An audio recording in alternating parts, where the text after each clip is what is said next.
महात्मा गांधी की सबसे बड़ी समस्याओं में से एक अम्बेडकर भी थे। अंग्रेज तो थे ही थे, उनसे बड़ी समस्या ये है कि यार अंग्रेजों को भेजो ना, समाज क्यों बदल रहे हो। और अम्बेडकर साफ साफ कह रहे थे कि अगर मुझे अपने हित और देश के हित में चुनना हो तो देश का हित नंबर 1 पे है, पर यदि मुझे दलितों के हित और देश के हित में चुनना हो तो मैं दलितों के हित को प्राथमिकता पे रखूंगा, क्योंकि अगर अंग्रेज चले गए ऐसे ही तो यहां के सवर्ण हमें छोड़ेंगे नहीं। और दलितों की पराधीनता अंग्रेजों के आने से पहले ज्यादा थी, अंग्रेजों की उपस्थिति के समय कम पराधीनता थी। आपको गुस्सा तो आता होगा अम्बेडकर पे कई बार, क्या ये कैसा आदमी था, है ना, लेकिन आप तर्क सुनेंगे तो दंग रह जाएंगे, तर्क अच्छे हैं। और मजे की बात है कि भारत की संविधान सभा में अम्बेडकर जितनी पढ़ाई पूरी संविधान सभा में एक भी मेंबर ने नहीं कर रखी थी। केवल एक BN राव थे जो एडवाइजर थे, उनके पास ठीक ठाक पढ़ाई थी, उन्हें छोड़ दें, बाकी सब मिट्टी के मतलब पेंदे टाइप के थे, प्यादे थे उनके सामने। पढ़ाई लिखाई का जो लेवल अम्बेडकर साहब का है वो किसी का नहीं है। तो कुछ लोग मैंने देखा कि सवर्ण मानसिकता के कुछ लोग अम्बेडकर को देशद्रोही घोषित करना चाहते हैं इन्हीं कथनों से कि दलित प्रश्न और देश के प्रश्न में दलितों को प्राथमिकता दूंगा तो बुरा मान जाते हैं। और उन्हीं से आप पूछो कि अगर हिंदू का प्रश्न हो और देश का प्रश्न हो, किसी प्राथमिकता दोगे? तो हिंदू, हिंदुस्तान है, मजाक समझते हो? तो हिंदुस्तान है बोलते हैं, हिंदुस्तान है। मुसलमान तो आए हैं, जा भी सकते हैं, लेकिन हिंदुस्तान है। तो अंबेडकर उस समय पावरफुल हो चुके थे। और अंबेडकर को मैं तो बड़ा सलाम करता हूं इस सेंस में, आमतौर पर वंचित वर्ग में जब कोई पढ़ लिख लेता है ना, अपने वर्ग से कन्नी काट लेता है। रिजर्वेशन का सबसे बड़ा दुख ये है, रिजर्वेशन का सुख ये है कि वंचित वर्गों के लोग आने लगे हैं सत्ता में, और जैसे ही एक गांव से एक बच्चा, दलित बच्चा IAS बनता है ना, पूरा गांव IAS बन जाता है। आरक्षण के वित्तीय लाभ केवल उस व्यक्ति को मिलते हैं जिसको आरक्षण मिला है, पर सामाजिक राजनीतिक लाभ पूरे गांव, पूरे कुनबे, पूरे कस्बे, पूरे शहर को मिलते हैं। कि हमारे गांव का चंदू IAS बना है, और चंदू वर्ग में मान लीजिए SC या ST में आता है, उस दलित जाति के उस गांव के और आसपास के 100 गांव के सब व्यक्तियों के पास कॉन्फिडेंस आ जाता है। कुछ बिगड़ा, चंदू को फोन लगा दिया, चंदू, चंदू बिटवा देखिए जरा।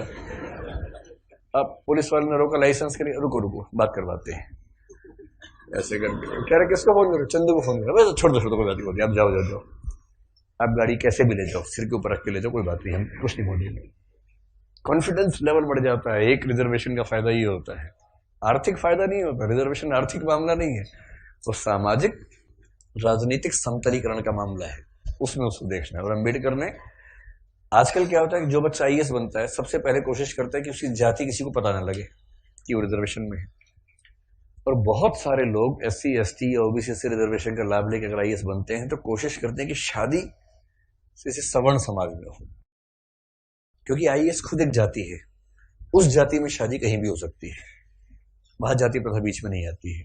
ऐसे IPS भी एक जाति है जो IAS से नीचे की जाती है, लेकिन ठीक ठाक जाती है, वो भी अपने आप में ठीक ठाक जाती है। जैसे IAS पति IPS पत्नी, लोग कहेंगे हाँ ठीक है, IPS पति IAS पत्नी, तो लोग कहते हैं अच्छा चलो कोई बात नहीं ठीक है इस तरह से मैनेज करते हैं, क्योंकि IPS नीची जाती है, IAS थोड़ी ऊंची जाती है, और IRS और बाकी सब तो बहुत ही नीची जाती हैं।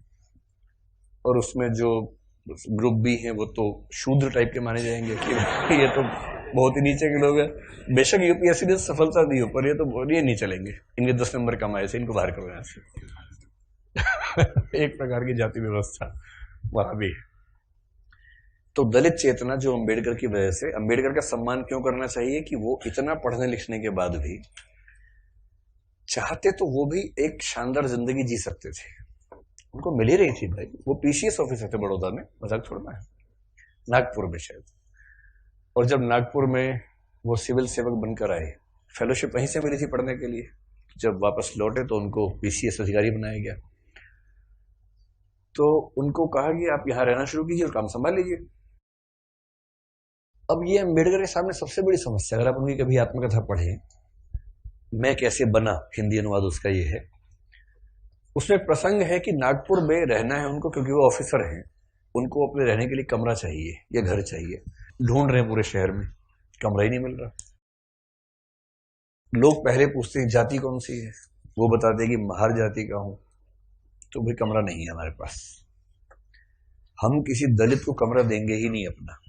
ये 1920-30 के दौरान नागपुर शहर की बात है। फिर वो कह रहे कि कई कमरे खारिज होते गए होते गए होते गए। एक और घर में गए, एक कोई दूसरा ऑफिसर था, वो दिखा रहा था, दोस्त के रूप में हेल्प कर रहा था। तो वहां मालिक ने पूछा ही नहीं कौन सी जाति के हो, इन्होंने बताया भी नहीं, ढिंडोरा क्यों पिटेंगे। उससे पूछा नहीं, उन्होंने बताया नहीं, कमरा मिल गया, रहने लग गए।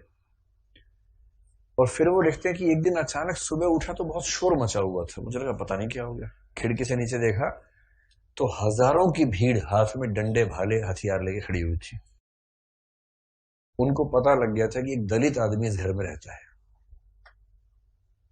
और वो भीड़ मेरा कत्ल करने के लिए आई थी। और उसके बाद कुछ दोस्तों की मदद से पता नहीं पीछे के दरवाजे से कहां से किसी तरह से उनकी जान बचा के भगाया गया उनको। इस दौर से वो गुजरे थे।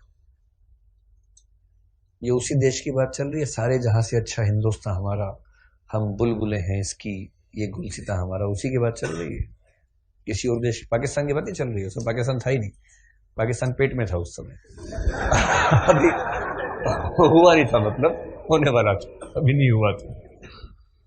तो उस देश की बात है।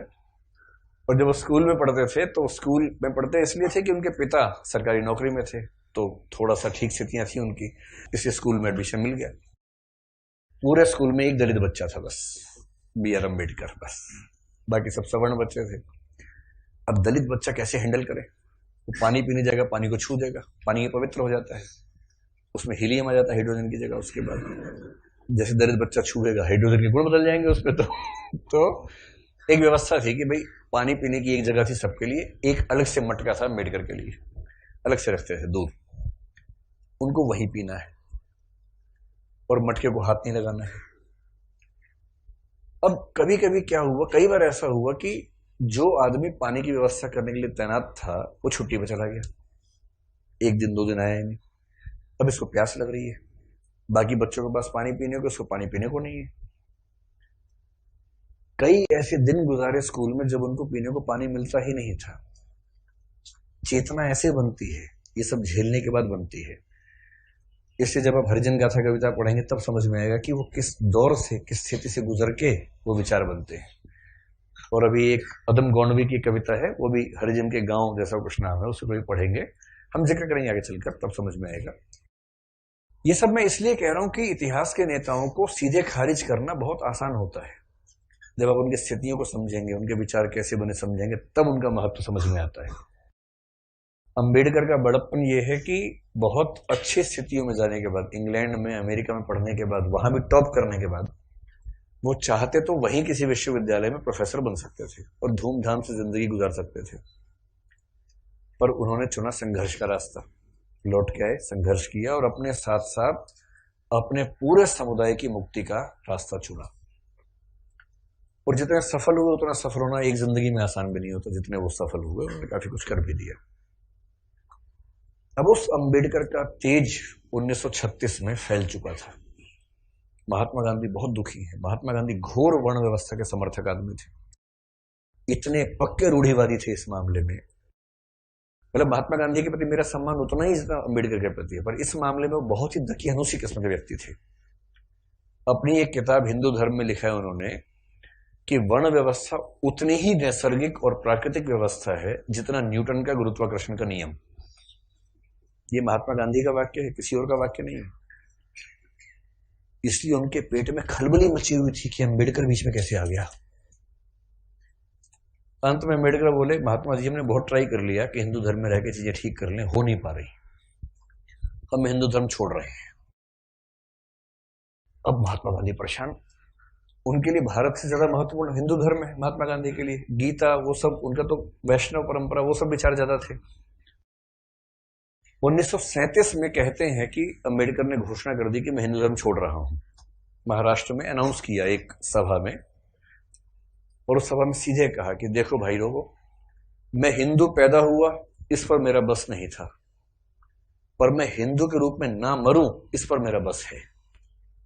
और मैं हिंदू के रूप में नहीं मरूंगा। उस समय खलबली मची कि वो हिंदू धर्म छोड़ रहे हैं, शायद सिख धर्म अपनाने की बात उस समय थी उनके दिमाग में। और महात्मा गांधी ने बहुत समझाया कि देखो अम्बेडकर, नहीं ना, ऐसे नहीं करते। महात्मा जी का मार्ग एकदम अलग है। अम्बेडकर कह रहे हैं कि अगर मैं इस घर में पैदा हो गया तो मैं क्यों जिंदगी भर सफाई का काम करूं। महात्मा गांधी कह रहे हैं नहीं, गहराई में सोचो, इस घर में पैदा क्यों हुए, ये सोचो। ये उसका डिजाइन है, उसने जानबूझ के पैदा किया क्योंकि तुम्हारे अंदर सफाई के ही गुण हैं। अम्बेडकर कह रहे तू दलित पढ़ेगा नहीं, नहीं पढ़ेगा, पढ़ो लिखो, एमए करो, पीएचडी करो, लेकिन उसके बाद काम वही करना है, सफाई का ही। ये थे राष्ट्रपिता जी। चाचा जी आजकल है, ये सेकंड राष्ट्रपिता बनने वाले हैं मोदी जी, जिस मूड में चल रहे हैं अभी। हो सकता है जल्दी घोषणा हो कि भारत के अब 2 पिता हैं, और छोटे पापा बड़े पापा, फिर हम ऐसे करेंगे।